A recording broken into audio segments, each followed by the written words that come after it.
টাকা লাগবে লাগুক, হ্যাপি নিউ ইয়ার কিন্তু সুন্দরভাবে উদযাপন করবো। শোনো, এক বক্সের কিন্তু সাউন্ড লাগবে। আরে হ্যাঁ চল।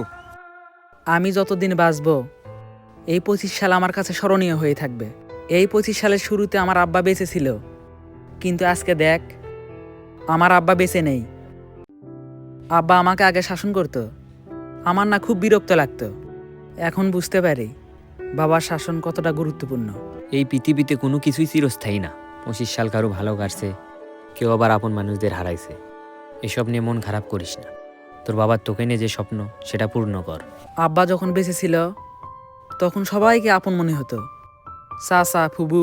কিন্তু আব্বা মারা যাওয়ার পর প্রথম প্রথম সবাই ভালোবাসলো, কিন্তু এখন তারা অবহেলা দেখায়। বাবা তো বাবাই, বাবার মতো আপন আসলে কেউ হয় না। আমি তোর বাড়িতে 2বার টাকা নিতে গেলাম, শুধু বলে কিছুক্ষণ পরে টাকা দেবো। ওর বাড়িতে আর টাকা নিতে যাবো না। শুধু আমার আর তোর জন্য এই গ্রামে অনুষ্ঠান হয়, আমরা যদি না থাকতাম এই গ্রামে আর অনুষ্ঠান হতো না। লালু কি বলছে জানিস? কি বলছে? বলছে আমাদের গ্রামে নাকি বক্স বাজাতে দিবে না। লালু এ কথা বলছে? হ্যাঁ রে। শোনো, আজকে যে কটা বক্সি আনবো ওই লালুর বাড়ির দিকেই দিব, দেখি ওই লালুই কি করে। ও আবার কি করবে? ওর কথা আমরা শুনি নাকি? টাকা সর্বমোট উঠলো 12,000। সুমন ভাই যদি 3,000 টাকা দেয় তাহলে 15,000 টাকা উঠবে। উত্তর পাড়া ছেলেবেলেরা 4টা বক্স নিয়ে আসছে, আমরা কিন্তু তার থেকেও বেশি আনবো। তাহলে তো বক্স আনতে 15,000 টাকা চলে যাবে। খাওয়া দাওয়া করবি কি দিয়ে? খাওয়া দাওয়া তো সারা বছরই করি, একদিন আনন্দ করলে কি হবে? সব টাকা দিয়ে বক্স আনবি, তাহলে যাদের থেকে টাকা তুলছি ওদের থেকেও তো শুনতে হবে। আমার থেকে ওদের পিনিক বেশি। চল সুমন ভাইয়ের কাছ থেকে টাকা নিয়ে আসি। সকালে আমাদের বাসায় বাইজিৎ আর শুভ আসছিল টাকা নিতে। কিসের টাকা?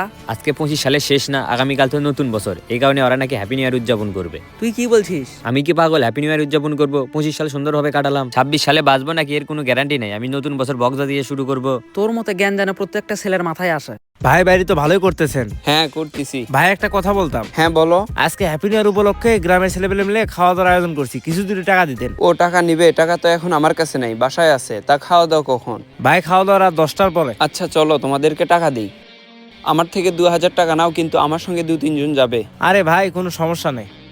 আজকে 25 সালের শেষ দিন। আজকে মামার কথা খুব মনে পড়তেছে। এই 25 সালের শুরুতে আমার মামা বেঁচে ছিল, আজকে সে নেই। শোনাক, এইসব নিয়ে মন খারাপ করিস না। মানুষ চিরকাল বেঁচে থাকে না। কেউ এই 25 সালে মাকে হারাইছে, কেউ বাবাকে হারাইছে, কেউ বোনকে হারাইছে। মন খারাপ করিনি, মামার কথা মনে পড়লো তাই বললাম।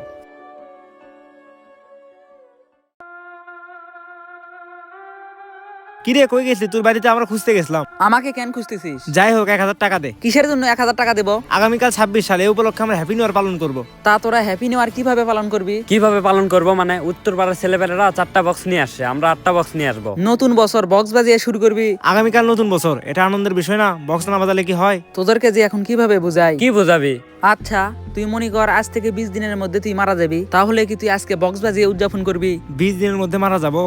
তাহলে তো আজকে বক্স বাজানোর কোনো ফিলিংসই আসবে না। আচ্ছা তোর জ্ঞান দিয়ে একটা কথা বলবি, আমরা মৃত্যুর দিকে এগিয়ে যাচ্ছি না মৃত্যু থেকে পিছিয়ে আসছি? দিন দিন আমাদের বয়স বাড়তেছে, তাহলে তো আমরা মৃত্যুর দিকে এগিয়ে যাচ্ছি। আমাদের জীবন থেকে একটা বছর হারিয়ে গেল, আমরা সামনে বাঁচবো না কি আর কোনো গ্যারান্টি নাই। তুই নিজে মুখেই বললি আমরা দিন দিন মৃত্যুর দিকে এগিয়ে যাচ্ছি, তাহলে বক্স বাজিয়ে নতুন বছর শুরু করবি কেন? একদিন আনন্দ করলে কি হবে? আজকে হ্যাপি নিউ ইয়ার, সব গ্রামের ছেলেবেলেরা হ্যাপি নিউ ইয়ার উদযাপন করবে। তুই আমাদের গ্রামের ছেলে, তোকে না বলে মন খারাপ করবি, সেজন্য তোকে বললাম। শোনাক, তোদের মনে ফুর্তি লাগছে, এ কারণে তোরা হ্যাপি নিউ ইয়ার উদযাপন করতেছিস। যে ছেলে 25 সালে তার বাবাকে হারাইছে সে কখনো বক্স বাজিয়ে হ্যাপি নিউ ইয়ার উদযাপন করবে না। যে মেয়ে 25 সালে ডিভোর্সি হয়েছে সে কখনো হ্যাপি নিউ ইয়ার উদযাপন করবে না। যে ছেলে 25 সালে তার মাকে হারাইছে সে কখনো বক্স বাজিয়ে হ্যাপি নিউ ইয়ার উদযাপন করবে না। 25 সাল তোরা ভালোভাবে কাটিয়েছিস, তার জন্য আলহামদুলিল্লাহ। সামনে নতুন বছর দোয়ার মাধ্যমে শুরু কর। এরপরেও যদি তোরা হ্যাপি নিউ ইয়ার উদযাপন করিস তোদের জন্য শুভকামনা। নতুন বছর দোয়ার মাধ্যমে শুরু করুন। ভিডিওটি ভালো লাগলে কমেন্ট বক্সে সুন্দর একটি মন্তব্য করে যাবেন। দেখা হবে পরবর্তী ভিডিওতে। সবাই ভালো থাকবেন।